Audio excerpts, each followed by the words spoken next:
तो forces and laws of motion में कल लेक्चर 8 हो गया था, जिस पर law of conservation of momentum and Newton second law is the real law of motion हो गया था। जिन लोगों का स्कूल एग्जामिनेशन सामने है, कृपया करके law of conservation of momentum and Newton second law is the real law of motion का प्रूफिंग जरूर याद कर लेना और समझ भी लेना। याद करके क्या 11th-12th निकालोगे, समझ जरूर लेना। बाकी आज से हम लोग स्टार्ट कर रहे हैं friction and frictional forces. Tuition में तो लेक्चर 9 करके पढ़ाया जा रहा है, बट जो भी बढ़िया किताब आपके पास होगा, किसी भी तरह का अच्छा किताब अगर आपके पास होगा, तो आपको मालूम होगा कि friction is considered as a different chapter in many good books of physics. NCERT पे तो forces and laws of motion में ही फ्रिक्शन है, बट जेई प्रिपरेशन में, नीट प्रिपरेशन में, कॉम्पिटिटिव एग्जामिनेशन के पॉइंट ऑफ व्यू पर फ्रिक्शन को पूरा एक अलग चैप्टर माना जाता है। इसमें इतना टॉपिक है। डायनामिक्स ऑफ सर्कुलर मोशन, अभी हम लोग सर्कुलर मोशन पढ़े हैं, उसका डायनामिक्स भी एनसीईआरटी में इसी चैप्टर में घुसा दिया 2-3 क्वेश्चन के साथ। बट एक्चुअली में कोई भी बढ़िया किताब आप देखेंगे तो डायनामिक्स ऑफ सर्कुलर मोशन भी बिल्कुल एक अलग चैप्टर दिया गया है, क्योंकि उसमें टॉपिक बहुत ज्यादा है।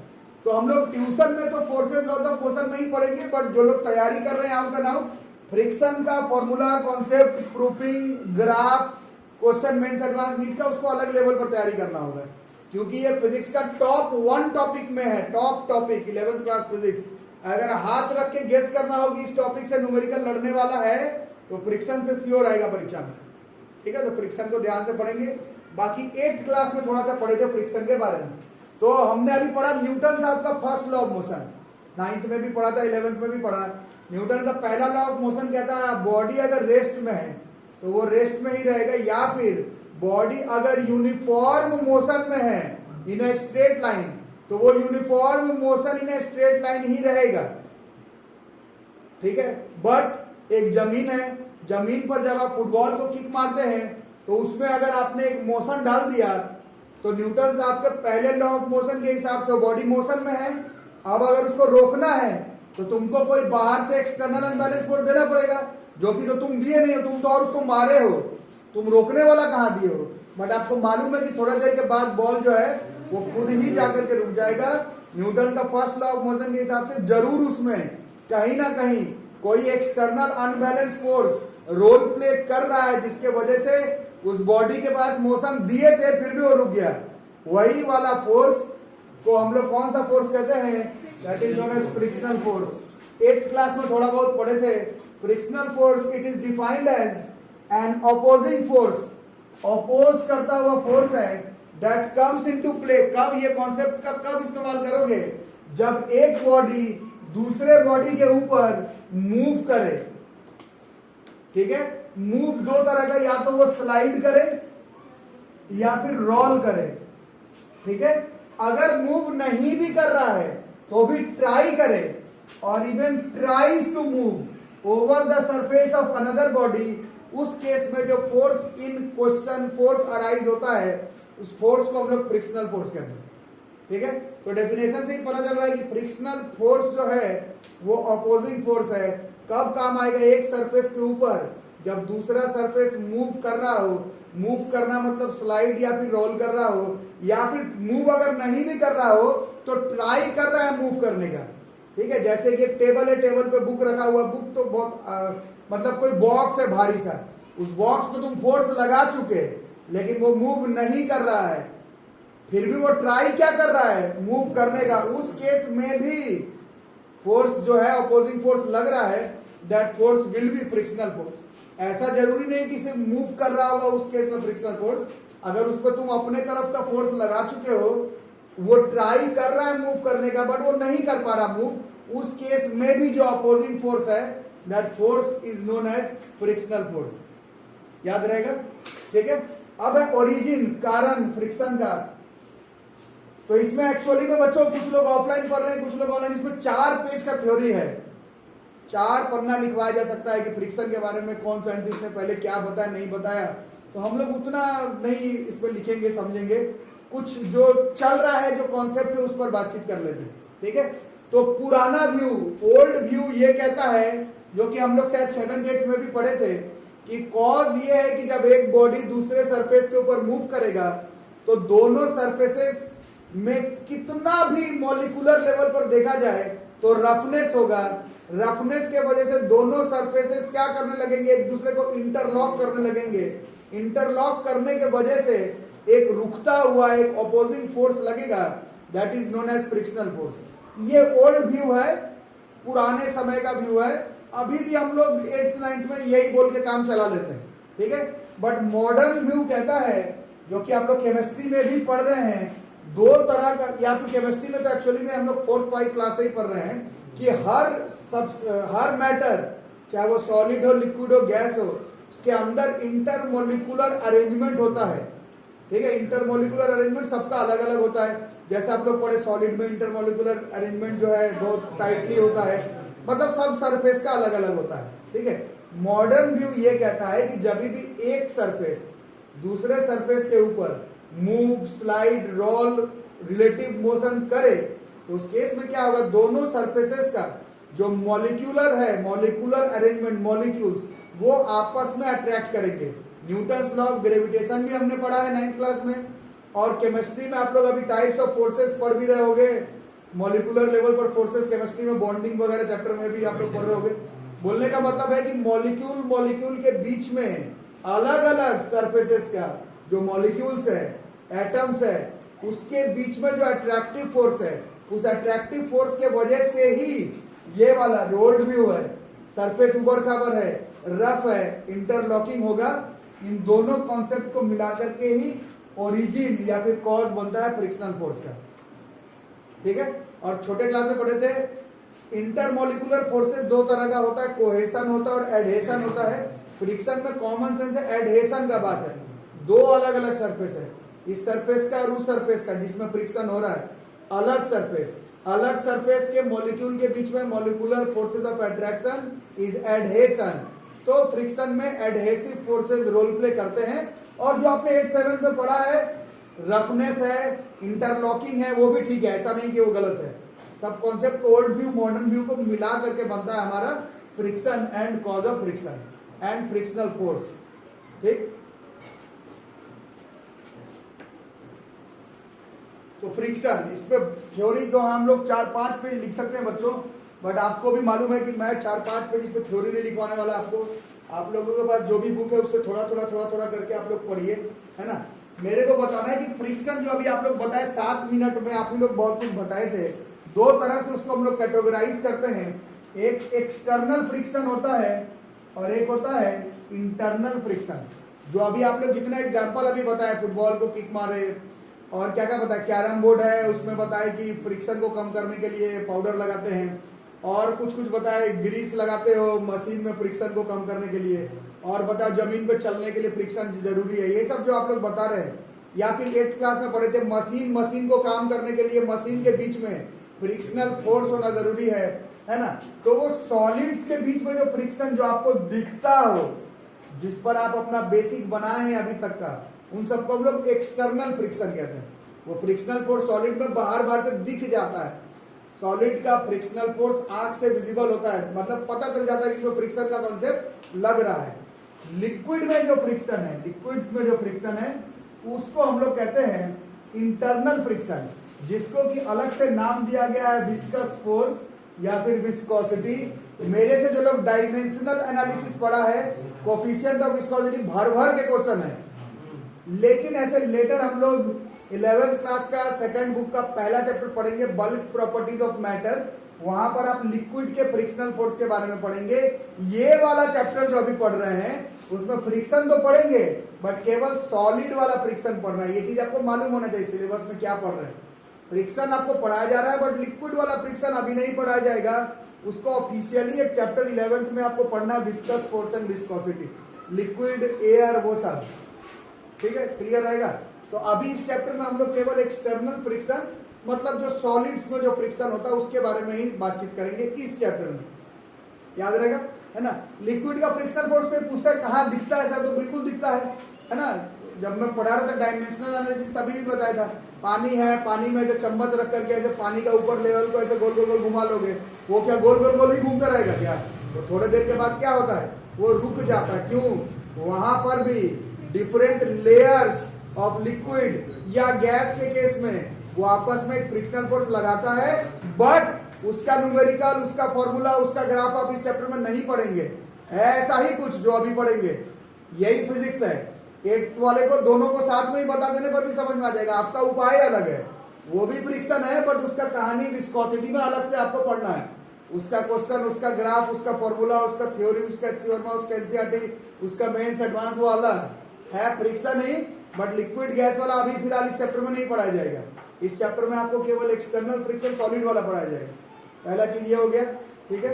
अब ये जो एक्सटर्नल फ्रिक्शन है, इसको 3 हिस्से में तोड़ करके हम लोगों को पढ़ना है। एक है स्टैटिक फ्रिक्शन, एक है लिमिटिंग स्टैटिक फ्रिक्शन, और एक है काइनेटिक फ्रिक्शन। थोड़ा सा सबके बारे में समझ लेते हैं। वैसे तो इंग्लिश मीडियम के नाम से भी पता चल रहा होगा। स्टैटिक का मतलब बॉडी रुका हुआ है, तो एक ब्लॉक है वो बस रखा हुआ है किस पर, टेबल पर। उस समय जो फ्रिक्शनल फोर्स काम कर रहा है किसके किसके बीच में, टेबल और ब्लॉक के बीच में, that force is known as static friction. But अब कॉमन सेंस कहता है कि सिर्फ रखा हुआ है तो उसमें फ्रिक्शन का कॉन्सेप्ट हम लोग लगाते नहीं है। फ्रिक्शन का कॉन्सेप्ट कब शुरू होगा, जब आप उसको पुश किए लेकिन वो मूव नहीं किया, या फिर अभी मूव नहीं कर रहा है। जब तक मूव नहीं कर रहा है, that is our static frictional force. उस केस में जो फ्रिक्शन लग रहा है, ठीक है। फिर क्या होगा, एक ब्लॉक है उसको धकेल रहे थे, धकेलना जस्ट शुरू किए, स्टैटिक फ्रिक्शन। अभी ढकेल रहे अभी मूव नहीं किया, लेकिन बहुत जल्दी क्या करने वाला है, मूव करने वाला है। वही नाम से ही पता चल रहा है। जिस समय आपने जो फोर्स लगाया, उस फोर्स के वजह से वो जो ब्लॉक है वो सरफेस पर जस्ट मूव करना शुरू करने वाला है, बट अभी भी मूव नहीं कर रहा है। उस केस में जो फ्रिक्शनल फोर्स लगता है उसको हम लोग लिमिटिंग, लेकिन कहते हैं उसको लिमिटिंग स्टैटिक फ्रिक्शन ही है। स्टैटिक मतलब बॉडी इज नॉट मूविंग। आप बस फोर्स लगाना शुरू, ऐसा रखा हुआ में भी होता है, बट थोड़ा बच्चे क्वेश्चन पूछते रखा हुआ में फ्रिक्शन का कॉन्सेप्ट नहीं है, तो ठीक है, नहीं है। जस्ट पुश किया, अभी मूव करना शुरू नहीं किया, उस केस में स्टैटिक फ्रिक्शन। अभी भी पुश किए, अभी भी मूव नहीं किया, लेकिन जस्ट अब मूव करने वाला है लेकिन किया नहीं है, उस केस में जो फ्रिक्शनल फोर्स है दैट इज लिमिटिंग फ्रिक्शन। और अब क्या, अभी भी पुश कर रहे थे, अब क्या करने लगा, बॉडी अगर मूव करने लगा, अभी भी फ्रिक्शनल फोर्स काम करेगा। किसके किसके बीच में, अभी भी उस ब्लॉक और टेबल या फिर फ्लोर के बीच में, बट जब मूव करने लगे तब जो फ्रिक्शन है that is known as kinetic friction. अब वो मूव करेगा तो दो तरह से मूव कर सकता है, या तो वो सरफेस के ऊपर स्लाइड करेगा या फिर वो उसके ऊपर गोल गोल गोल घूमेगा, तो काइनेटिक फ्रिक्शन, या फिर इसी को हम लोग डायनामिक फ्रिक्शन भी कहते हैं। डायनामिक फ्रिक्शन ये दो तरह का हो सकता है, या तो ऑब्जेक्ट स्लाइड कर जाए तो उस केस में frictional force is sliding friction, ये लिमिटिंग नहीं, सॉरी यहाँ गलत दिखा गया, या फिर that will be rolling friction. ये फ्लो चार्ट याद करना, बट ये बायोलॉजी केमिस्ट्री जैसा फ्लो चार्ट नहीं है। कॉमन सेंस कह रहा होगा आप लोगों का, चैप्टर का नाम ही है forces and laws of motion. रुका ही हुआ है तो उसका क्वेश्चन तुम क्या बनाओगे। तो स्टैटिक लिमिटिंग पढ़ने पढ़ाने के लिए ठीक है, बट करना तो आपको काइनेटिक फ्रिक्शन का ही बात है। पढ़ने पढ़ाने के लिए लिमिटिंग और स्टैटिक ठीक है, बट उसका काम नहीं पड़ेगा। बॉडी शुड मूव, मूवमेंट वाला ही क्वेश्चन आपको हमको पढ़ना है, ठीक है। बाकी अब लिखो डेफिनेशन। स्टैटिक फ्रिक्शन, नाम से ही पता चल रहा है, static friction, static friction, static friction, the opposing force that comes into play when one body tends to move. Block है, उसको रखे हैं ग्राउंड पे, उस पर फोर्स लगाए, अभी मूव करना शुरू करना था, but actual motion has yet not started. Force तो लगा दिए हैं बट वो बॉडी मूव कर नहीं रहा है। उस केस में जमीन और ब्लॉक के बीच में लगने वाला फ्रिक्शनल फोर्स को हम लोग स्टैटिक फ्रिक्शनल फोर्स कहेंगे, ठीक है। अभी केस मेरा क्या बना हुआ, अभी भी एक बॉक्स है, बॉक्स रखे हुए थे ग्राउंड में, क्या लगा चुके हैं फोर्स, क्या हो रहा है, बॉडी मूव नहीं कर रहा है।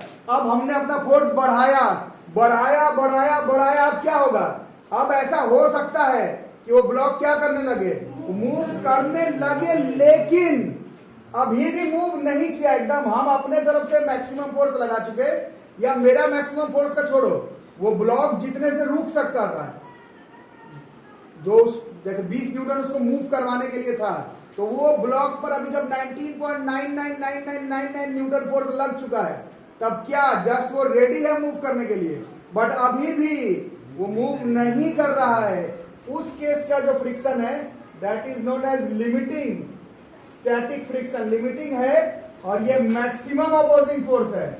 Maximum amount of opposing force जब एक ऑब्जेक्ट लगा रहा हो सरफेस पर, that is our limiting static friction.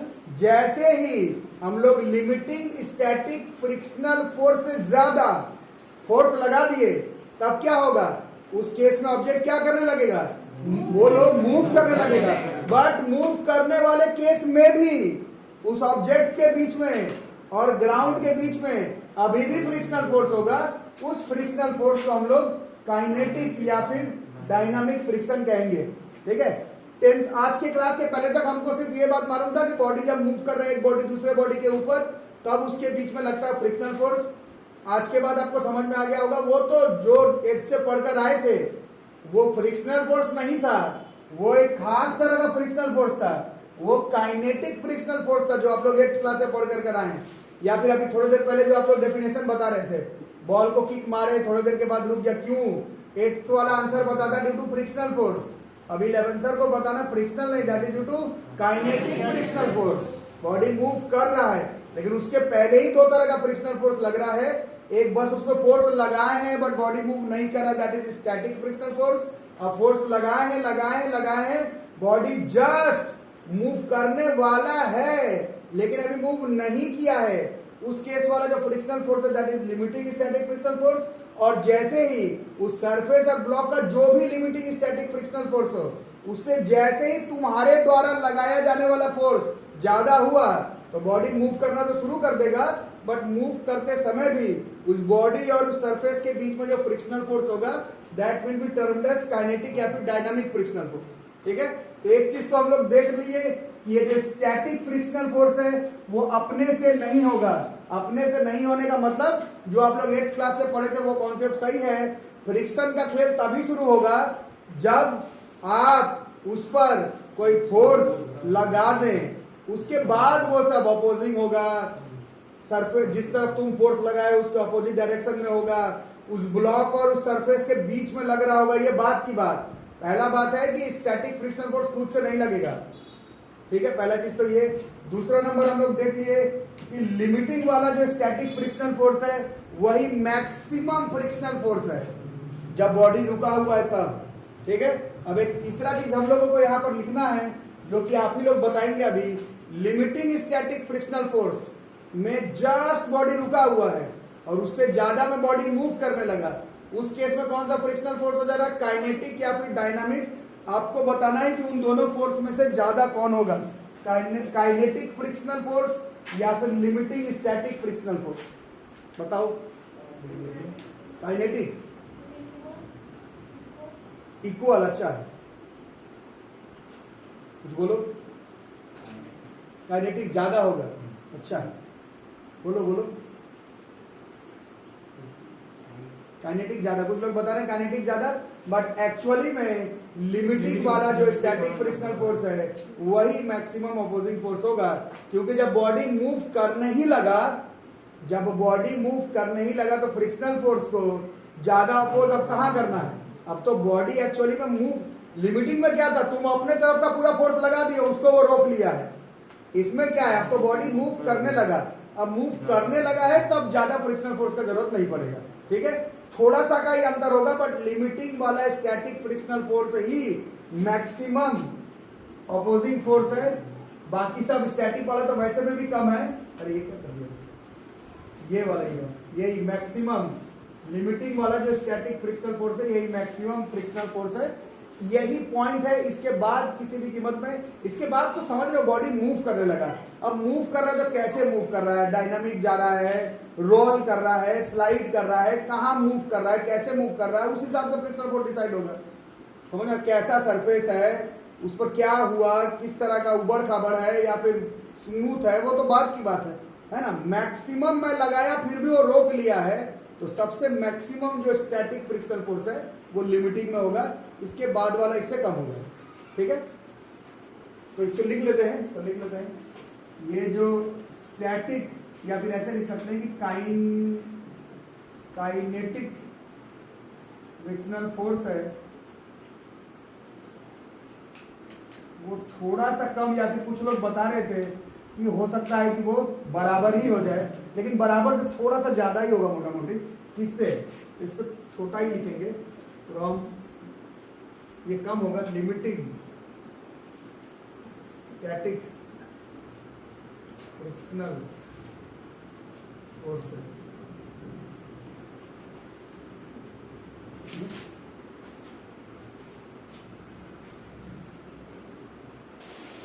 तो अभी हम लोगों को ग्राफ प्लॉट करना है। मैंने पहले भी बताया था फोर्सेस लॉज ऑफ नहीं मोशन चैप्टर में ग्राफ जो टॉपिक है वो एक अलग तरह का ग्राफिकल रिप्रेजेंटेशन है, वो पूरा एक खुद का एक सेगमेंट है। ग्राफ इन मोशन, कई तरह का क्वेश्चन, कई तरह का मेंस एडवांस का क्वेश्चन, नीट का क्वेश्चन, स्कूल एग्जामिनेशन का question. But 9th 10th physics में हम लोग पढ़े हैं, हर चैप्टर में दो तीन इंपॉर्टेंट ग्राफ पढ़ना है। अभी जो पिछले 1 घंटे से पढ़ रहे हैं उसका मिला जुला करके जो ग्राफिकल रिप्रेजेंटेशन है उसके बारे में हम लोग बातचीत करेंगे, ठीक है। तो इस कंडीशन को समझने के लिए अभी जो ग्राफ बना रहे हैं उसके लिए कंडीशन समझ लो। एक ब्लॉक है ऐसा, उस पर एक फोर्स लगाने वाले हैं, मान लो P से। उस पर जब फोर्स लगाएंगे तो जमीन और ब्लॉक के बीच में फोर्स लगेगा, दैट इज फ्रिक्शनल फोर्स। उसका वेट नीचे की तरफ mg, सरफेस इस पे एक नॉर्मल रिएक्शन लगाएगा ऊपर की तरफ r, और हम लोग फोर्स बढ़ाएंगे तो वो ब्लॉक क्या करेगा? मोस्ट प्रोबेबली मूव करेगा, इट विल मूव। और जब मूव करेगा और जब मूव नहीं कर रहा है, उन दोनों केस का फ्रिक्शन के कॉन्सेप्ट में अंतर है। अभी हम लोग 1 घंटे से ही पढ़ रहे हैं, 8 तक हमें ये चीज नहीं मालूम था। उसी चीज का ग्राफिकल रिप्रेजेंटेशन हम लोगों को करना, ठीक है। अब अच्छे से समझना, एक ब्लॉक है, मान लो उस ब्लॉक को मूव करने के लिए मैं तुमको पहले से बता दिया, उस ब्लॉक को मूव करने के लिए तुमको 20 न्यूटन का फोर्स देना है। जब तक 20 न्यूटन का फोर्स नहीं दोगे तब तक वो ब्लॉक नहीं मूव करेगा। इस डेटा को दिमाग में रख लो। और अब बताओ कि उस ब्लॉक पे मैंने 2 न्यूटन का फोर्स लगाया, क्या होगा? वो बॉडी मूव नहीं करेगा। क्यों नहीं करेगा? कि वो जो तुमने 2 न्यूटन का फोर्स लगाया वो फ्रिक्शन के वजह से बैलेंस्ड आउट हो गया। यही कॉन्सेप्ट है, यही हम लोग 8th क्लास में नहीं जानते थे। 8th तक या फिर आज के क्लास के पहले तक हमें बस यही मालूम था कि बॉडी मूव करेगा, अपोजिट डायरेक्शन में जो फोर्स लगेगा दैट इज फ्रिक्शनल फोर्स, ठीक है। बट अब हमें जानना है, फोर्स लगा दिए, बॉडी हो सकता है मूव नहीं कर रहा हो, उस केस में भी फ्रिक्शनल फोर्स लगता है, उसको हम लोग स्टैटिक फ्रिक्शनल फोर्स कहते हैं। अभी आपको बताया गया। तो जैसे तुम 2 न्यूटन दिए, बॉडी मूव नहीं किया, मतलब 2 न्यूटन का उसमें क्या लग गया? Static frictional force. अब तुमने 4 न्यूटन का लगाया, लेकिन उस बॉडी को मूव करने के लिए मैंने क्या बताया? मान लो एक डेटा फिक्स किया 20 न्यूटन, तो तुम 4 लगाए ये वाला, तो फ्रिक्शनल फोर्स भी 4 लगा करके तुम्हारे फोर्स को बैलेंस कर दिया, because body will not move. ऐसे जैसे जैसे तुम अपने तरफ से लगाए जाने वाला फोर्स बढ़ाओगे, जब तक बॉडी मूव नहीं करेगा तब तक उस बॉडी और उस सरफेस के बीच का फ्रिक्शनल फोर्स इंक्रीज करते रहेगा, ठीक है। तो छोटे क्लास में जैसे हम लोग पढ़े थे, इसका ग्राफ कुछ इस तरह से बनेगा। जैसे जैसे अप्लाइड फोर्स बढ़ा रहे, तैसे तैसे जमीन और ब्लॉक के बीच का फ्रिक्शनल फोर्स बढ़ रहा है। कहाँ तक पहुंचेगा ये अभी आपको बताया गया। ये हमारा है, ये जो पॉइंट है, इट विल डिनोट क्या? लिमिटिंग स्टैटिक फ्रिक्शन या तो फ्रिक्शनल फोर्स। यहाँ तक हो गया, ठीक है। इसके बाद क्या होगा? अभी जस्ट यहाँ पर आ गए, मतलब अगर उसको 20 न्यूटन चाहिए था तो हम लोग 19.999999 पर आ गए। अब जैसे ही 20 के ऊपर फोर्स लगाएंगे तो बॉडी क्या होने लगेगा? और उस केस में जो फ्रिक्शनल फोर्स है वो काइनेटिक फ्रिक्शनल फोर्स है, और वो काइनेटिक फ्रिक्शनल फोर्स थोड़ा सा ही सही, बट वो लिमिटिंग स्टैटिक फ्रिक्शनल फोर्स से कम होगा। उसी पॉइंट पर 20 चाहिए था तो 19.999999 और 20.00001 वही पॉइंट है। उसी पॉइंट पर मैक्सिमम है, उसी पर गिर भी जाएगा नीचे, और गिरने के बाद अब और फोर्स तुम बढ़ा रहे हो तो क्या होगा? इसके बाद ये जो लिमिटिंग फ्रिक्शनल फोर्स है वो कांस्टेंट रह जाएगा। कांस्टेंट रहने का मतलब ये है कि आज के बाद पूरे 11th 12th में, मैथ्स में, फिजिक्स में, केमिस्ट्री में आपको जो वैल्यू दिया हुआ रहेगा फ्रिक्शनल फोर्स का किसी भी क्वेश्चन में, वो समझ लेना कि वो मूविंग ब्लॉक और सरफेस के बीच का है। बॉडी एक बार मूव करने लगा, उसका जो काइनेटिक फ्रिक्शन है वही वैल्यू फिक्स होता है। बॉडी अब मूव करने के बाद ऊपर नीचे हुआ, रुक गया, टूट गया, फूट गया, उसके limiting frictional force, kinetic frictional force को हम लोग ग्राफ पे प्लॉट नहीं कर पाएंगे। हमें बस ये डेटा याद करना है। पहले अप्लाइड फोर्स बढ़ाएंगे, फ्रिक्शनल फोर्स बढ़ेगा, लिमिटिंग वाला स्टैटिक फ्रिक्शनल फोर्स मैक्सिमम होगा, और उसके बाद ये वाला जो पॉइंट है, ये कौन सा पॉइंट है, ये वाला जो पॉइंट है, दिस इज आवर, बोलो this is our kinetic frictional force. और यहां से यहां तक क्या था, ये सब स्टैटिक था नहीं हो रहा था movement. This is our kinetic वाला पोर्शन है, और यहाँ पर वाला जो है वो स्टैटिक में लिमिटिंग है। बाकी सब ये सब लिखने का जरूरत नहीं, तो ग्राफ गंदा हो जाएगा। पॉइंट से प्लॉट कर लो ग्राफ ऐसा बस, ठीक है, तो ग्राफ प्लॉट कर लो। तो फ्रिक्शन का लॉज, कुछ चीज तो आपके कॉन्सेप्ट अभी जो आप लोगों को 8 से मालूम था वो, प्लस कुछ अभी जो 1 घंटे में सीखे आप लोग, उन सब चीजों को मिला करके फ्रिक्शन का लॉ। पहला लॉ क्या कहता है, ये तो आप लोग खुद ही बता रहे थे, फ्रिक्शन का डायरेक्शन किस तरफ होगा, always opposite to the direction in which one body is at the verge of moving over the other. जिस तरफ मूव करने वाला होगा उसके अपोजिट डायरेक्शन में फोर्स ऑफ फ्रिक्शन काम करेगा। 8 तक हम लोग बस बोलते थे बॉडी जहां मूव कर रहा है उसके अपोजिट डायरेक्शन में, बट अभी देखें मूव करने से पहले भी फ्रिक्शनल फोर्स लगता है, ठीक है। और जो लॉज हमें याद करना है वो किस केस का है, लिमिटिंग का है, क्योंकि काइनेटिक फ्रिक्शन तो आपके अप्लाइड फोर्स से इंडिपेंडेंट हो जाता है। उसका तुम क्या कोई रूल बताओगे, कोई रूल नहीं, बस वो वाला काम करता है कि अपोजिट डायरेक्शन में काम करे। बाकी जो लॉज आपको पढ़ना है वो सब जस्ट लिमिटिंग का है, बस मूव करने शुरू होने वाला है सारा लॉ तब का पढ़ना है। मूव करना चालू तो वो वैसे में भी तुम्हारे फोर्स ऑफ फ्रिक्शन से इंडिपेंडेंट याद रहेगा। थोड़ा सा वही जो एक तो पढ़े उसको थोड़ा सा हम लोग क्या बोलते हैं उसको मॉडिफाइड करके 11 पे पढ़ रहे हैं, और कुछ नहीं, पॉलिश करके। दूसरा नंबर, फ्रिक्शनल फोर्स जो है वो इंडिपेंडेंट होता है एरिया ऑफ कॉन्टैक्ट के। कितना एरिया, अभी आप लोग क्या बोले थे, लिमिट फ्रिक्शनल फोर्स किसके किसके बीच में लगता है, आप लोग बताए, आप लोग सरफेस और ब्लॉक के बीच में, बट उसका कितना एरिया ऑफ कांटेक्ट टच में है उससे फ्रिक्शनल फोर्स को लेना देना नहीं है, याद रहेगा। यही सबसे मेजर डिफरेंस है एक्चुअली में फ्रिक्शनल फोर्स सॉलिड वाला और लिक्विड वाले पर। लिक्विड में एक्चुअली में उसी पर डिपेंड ही करता है, कितना एरिया अलग अलग लेयर का आपस में टच कर रहा है। लिक्विड का फ्रिक्शनल फोर्स एरिया पर ही डिपेंड करता है। सॉलिड वाला फ्रिक्शनल फोर्स सरफेस पर डिपेंडेंट है, बट सरफेस के एरिया से उसको कोई लेना देना नहीं है।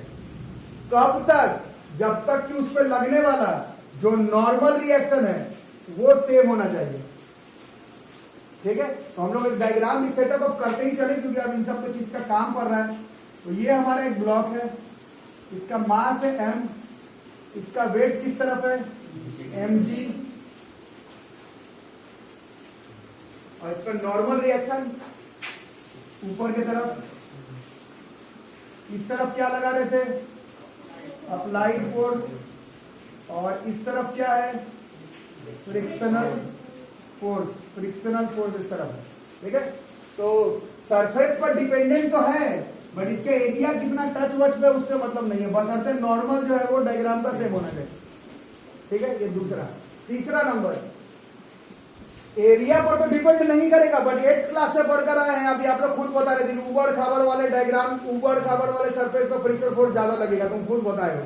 पाउडर वाउडर छीट देने पर, चाहे ग्रीसिंग कर देने पर वहां पर फ्रिक्शनल फोर्स कम हो जाता है। इसका मतलब है एरिया पर तो चलो नहीं डिपेंड कर रहा है, बट सरफेस कैसा है, किस तरह का है, उबड़ खाबड़ है, हाँ एक्सटर्नल फैक्टर के ऊपर डिपेंड करेगा, एरिया पर नहीं करेगा, ठीक है। यहां तक कोई डाउट? अभी भी लाख टके का बात तो बच ही गया कि फॉर्मूला कहाँ है फ्रिक्शनल फोर्स का। जैसे ये सब तो डेफिनेशन और टाइप सब हो गया, फॉर्मूला किधर है, उसके लिए हमें चौथा लॉ ऑफ लिमिटिंग फोर्स का जरूरत पड़ेगा। अब मेरे लिखने से तो ये इंपॉर्टेंट हो नहीं जाता है, सभी इंपॉर्टेंट है, फॉर्मूला की जो बात हो रही है वो चौथे वाले लॉ से आएगा, ठीक है। तो वो अभी हम लोग खुद से आप ही लोग बताएंगे, एक्चुअली में थोड़ा सोच करके बताना, ठीक है। तो ये एक ब्लॉक है, इसका वेट मान लो है 100 न्यूटन, ऐसे ऐसे मान लो कितना है 100 न्यूटन, ठीक है। इसको मूव करवाना है, इसको मूव करवाना है, ठीक है। अब बताओ 100 के जगह पर 140 न्यूटन अगर मैं लगाऊं, 140, वो ऑब्जेक्ट ही 140 न्यूटन का, तो तुमको ये जो अप्लाइड फोर्स है वो ज्यादा लगाना पड़ेगा कि कम लगाना पड़ेगा? अरे बोलो, ज्यादा लगाना। नहीं बोलोगे तो क्या पड़ेगा? 140 न्यूटन का अगर वो ऑब्जेक्ट होता तो उसमें तुमको अप्लाइड फोर्स ज्यादा लगाना पड़ता। अभी तुम एक ये ग्राफ बनाए हो, इसमें तुम पढ़े हो तुम्हारे द्वारा जाने वाला लगाया जाना अप्लाइड फोर्स, और ये वाला जो पॉइंट है काइनेटिक में स्टैटिक फ्रिक्शन, ये डायरेक्टली प्रोपोर्शनल है। अभी बस बात किए हो तुम, अरे आ रहा है सबको? इसका मतलब है जितना ज्यादा भारी ऑब्जेक्ट होगा तुमको उस पर अप्लाइड फोर्स उतना ही ज्यादा देना पड़ेगा। जितना ज्यादा अप्लाइड फोर्स, वो लिमिटिंग वाला स्टैटिक फ्रिक्शनल फोर्स उतना ही ज्यादा हो जाएगा। इसमें डाउट है क्या? फिर से बोलूं, वेट ज्यादा होने से तुमको अप्लाइड फोर्स ज्यादा, अप्लाइड फोर्स ज्यादा होने की वजह से वो जो लिमिटिंग में स्टैटिक फ्रिक्शनल फोर्स है वो ज्यादा। अब वेट को हटाओ गेम से, वेट को तो एक्चुअली में नॉर्मल रिएक्शन बैलेंस कर दे रहा था, ठीक है? तो अब अगर ठीक बात करोगे तो जो लोग समझदार है उन लोग इस बात को समझ जाएंगे, जितना ज्यादा नॉर्मल रिएक्शन उतना ही ज्यादा वो सरफेस फ्रिक्शनल फोर्स लगाएगा। यही हमारा चौथा लॉ है और यही इसका क्वांटिटेटिव एनालिसिस है। फॉर्मूला ऑफ फ्रिक्शनल फोर्स जो है वो चौथे लॉ से आएगा, ठीक है? और चौथा लॉ एकदम क्लियर कट बता रहा है कि ये जो फ्रिक्शनल फोर्स है, फ्रिक्शनल फोर्स ये डायरेक्टली प्रोपोर्शनल होगा किसके? नॉर्मल रिएक्शन के। और यही हमारा फॉर्मूला है फ्रिक्शनल फोर्स का, ठीक है? प्रोपोर्शनल से सबको मालूम है, आपको मेरे को कि काम नहीं बनेगा। प्रोपोर्शनल हटेगा, कांस्टेंट आएगा। ये कांस्टेंट अभी आप ऊपर लिखे हैं, ये एरिया पर डिपेंडेंट नहीं है लेकिन सरफेस पर डिपेंडेंट है। सरफेस ऊपर खाबर है, पानी से भींगा हुआ है, स्मूथ है, रफ है, कट पीस है, टायर फटा हुआ है जो टायर रोल कर रहा है, टायर नया है, टायर पुराना है, किस कंपनी का है, इन सब फैक्टर्स के ऊपर डिपेंड करेगा कौन? यहाँ पर जो कांस्टेंट लगा रहे होंगे वो, और इस कांस्टेंट को हम लोग म्यू से डिनोट करेंगे और इस म्यू को ही हम लोग कोएफिशिएंट ऑफ फ्रिक्शन कहते हैं।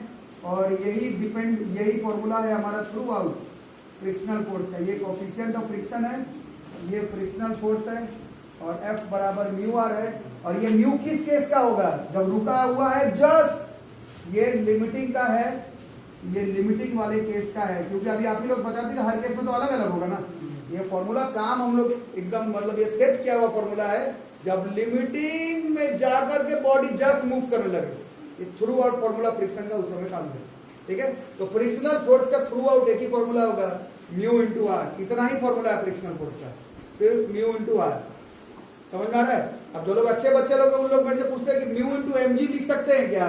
नहीं लिख सकते, क्योंकि ये आर हमेशा mg के बराबर होता नहीं है। ये हम लोग ऑलरेडी पढ़ चुके हैं जब मोशन चैप्टर का क्वेश्चन बना रहे थे तब। जैसे सिर्फ एक डायग्राम अभी के लिए मैं ऐसे ही बनाऊं, ये हम लोग कुछ दिन पहले ही पढ़े थे, अभी न्यूमेरिकल बना रहे थे तब। इस केस में क्या था? इसका वेट ऐसे mg और ये ऐसे किस तरह पर आता?